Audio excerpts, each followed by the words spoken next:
இருக்கிற இவங்க எல்லாருக்கும் ஒரு காலத்துல வீடு, காடி, பிள்ளைங்க, ஹஸ்பண்ட், ஒய்ஃப், ஏன் பெரிய பணக்காரங்களா கூட இருந்திருக்கலாம். ஆனா இவங்களுக்கு கடைசியா நிரந்தரமான இடம் எது பாத்தீங்களா?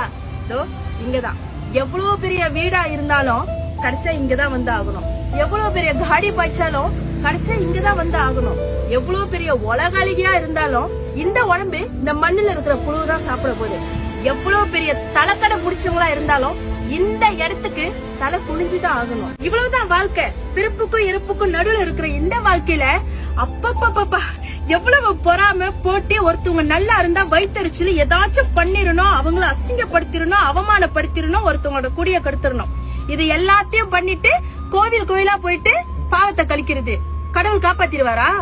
என்ன ஆட்டம் ஆடினாலும் கடைசி இங்கதான் வந்து ஆகணும். சோ முடிஞ்ச வரைக்கும் வாழ்ற இந்த வாழ்க்கையில யாருக்கும் கெடுதல் நினைக்காம, ஒருத்தவங்களுக்கு உதவி செய்யலனாலும் பரவாயில்ல,